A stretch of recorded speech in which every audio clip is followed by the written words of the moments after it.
welcome back to another video. My name is Jill and today I'm going to be doing my long-awaited Booktube-A-Thon 2017 wrap-up. So let's get started. So it has officially been a week since the Booktube-A-Thon has ended. This video is going to be going up a little bit later than I first planned just because as soon as the Booktube-A-Thon was over, I literally did not even want to touch my camera. I was so exhausted from filming and everything like that. So if you guys didn't know, I did vlog every single day of the Booktube-A-Thon and there is a playlist up on my channel, so if you go just looking through my playlist you can find it and you can watch through all of my daily vlogs and all my challenge videos and see what I did from day to day. So I ended up completing all 7 of the reading challenges, all 7 of the video challenges, all 7 of the Bookstagram challenges, and I actually participated fully in one Twitter sprint every single day. So guys, I'm so proud of myself that I was able to complete all of my goals for this week,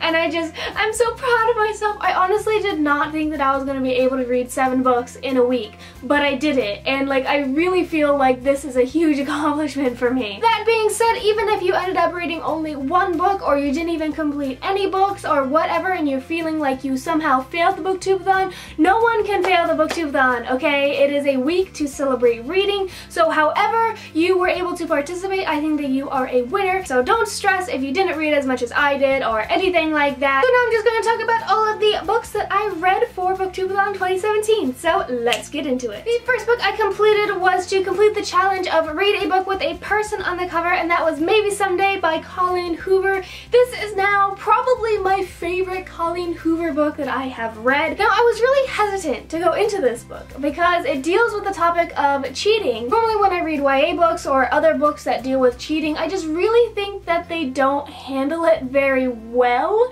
and honestly the cheating that I've read about up until this, I really just disliked it, made me angry, and I just wasn't feeling it, so I was really hesitant to go into this book. But I hope that Colleen Hoover could sort of write it in a way that didn't make me really angry, and that was 100% the case. The reason why this is probably my favorite Colleen Hoover book now is because it's certainly longer than the other 2 that I've read. I've only read Ugly Love and Confess by her, but I'm going to be reading her other books very soon.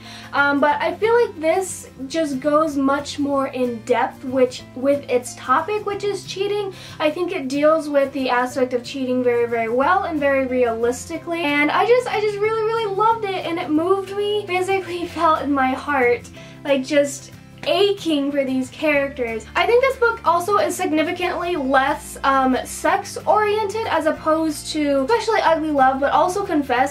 So if you're looking to get into Colleen Hoover but you don't really want to read about explicit sex scenes like in Ugly Love, this might be a good place to start. It does have a little bit of that, but it's just not near her other books that I've read. But it does deal with a lot of adult topics, so of course make sure if you are on the younger side that you sort of research a little bit more before you pick this book up. But overall, I really enjoyed it. I just loved everything that Colleen Hoover did in this book, and I just loved it so much. Next up is a book that I used to complete the challenge of read a book in 1 day, and I decided to go with Bang by Lisa McMann. Now this book is the second book in the Visions trilogy by Lisa McMann, and you can see these books are really short and they were written a pretty long time ago, so I really wasn't expecting to like this book. Now I really was pleasantly surprised about the first book in the series, but you guys know sometimes the first book in a series is great and then the rest of the trilogy is just kind of meh. But I swear guys, if you watch my vlogs, these books, I cannot get over them. They're so short and they're so simple, but they're so amazing. And I think the main reason why I loved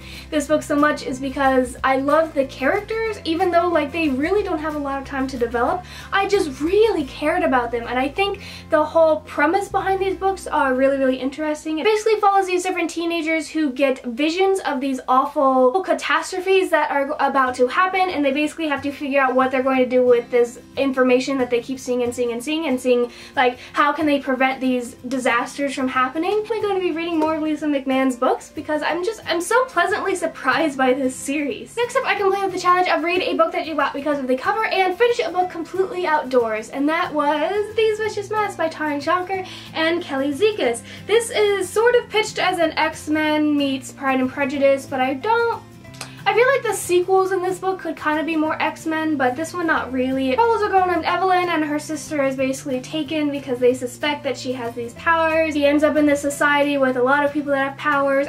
Okay, so this was my least favorite book that I read throughout the entire Booktube-A-Thon. I thought the main character, Evelyn, annoyed me to no end. Oh my god. Oh, girl, stop. Just stop. Stop it. That's what I wanted to say to her like the entire time I was reading this book.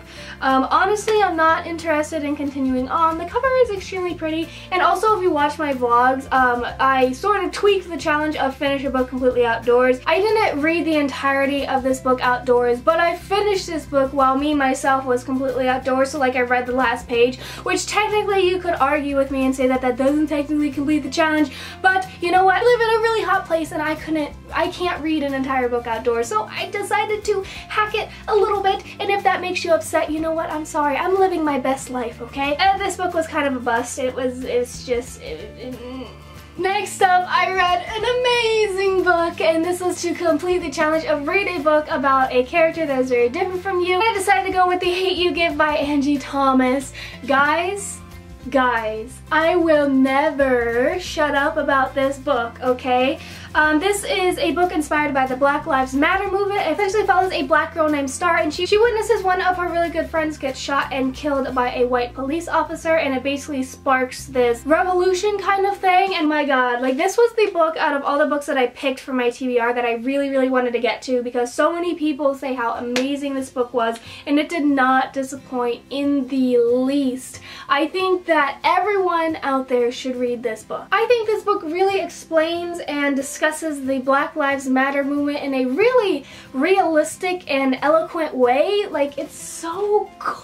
It's so good. I was not expecting to love the family in this book, to love all of the characters as much as I do. Like, honestly, I didn't know that it had so much family aspects in it. Guys, it was so good. So, like, I still don't have words to describe how great this book was. It's extremely important. Everyone should read it. Please go read it. It's totally worth it. It's amazing. So good. So good. So good. And next up, I just read another book that didn't really complete any of the challenges, and that was Gas by Lisa McMann. This is book 3 in the Visions trilogy. Basically everything that I said before about Bang applies to this. I was caught off guard. It was fantastic. I loved the ending, and I'm definitely going to be reading more of Lisa McMann's works because these books are great. Next up, I have a book again that has changed my outlook on life, and this completed the challenge of read a hyped book. And before this book, I was completely set on having The Hate You Give be my favorite book that I read for this week, but honestly, this book might take that prize now, and that is The Female of the Species by Mindy McGinnis. This book is life-changing. It's literally one of the most unique and life-changing books that I have read in an extremely long time. So this book focuses on rape culture, and it sort of turns the stereotypes sort of on their head while also discussing it in a really realistic way. It's a multi-perspective novel, so we get a bunch of different perspectives, and first off, character development is off the charts. It's fantastic. I will say that this book is pretty disturbing. Like, there are some scenes that are described that were very hard to handle.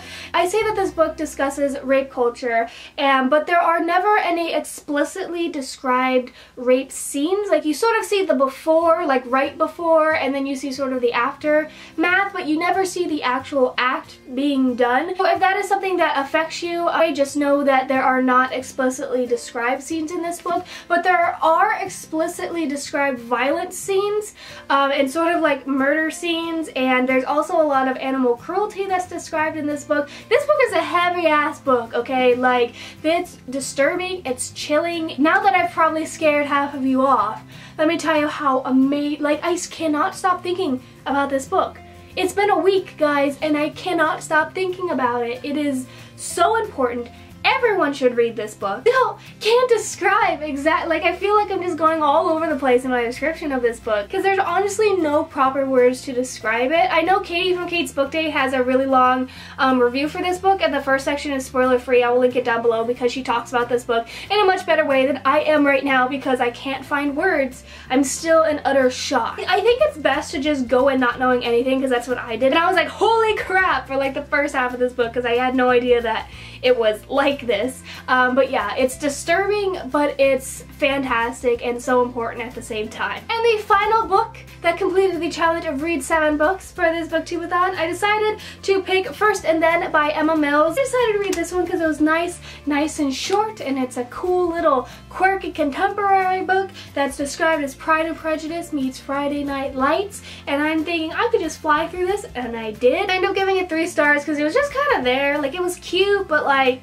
I don't even remember the main characters' names by now. So yeah, this book was cute and fun while I was reading it, but honestly, that's like as far as it goes. So, you know, it was there. So here you guys go. These are all the books that I completed for Booktube-A-Thon 2017. Again, I am so proud of myself that I'm able to complete all of my goals for this week. Like, it's still, I'm still shocked that I read 7 books in 7 days. I'm going to be having a separate July wrap-up of the books that I read before the Booktube-A-Thon coming out hopefully in the next week. I've already filmed it and all that stuff. I just need to edit it. So look for that soon. Lots of wrap-ups coming in here at the same time. Anyway, so I hope you guys all enjoyed this video. Give it a like if you did, subscribe if you are new here, and comment down below how your Booktube-A-Thon went or your thoughts on any of the books that I've mentioned. I have all of my social media linked down below if you want to follow me and see what I'm doing on the daily.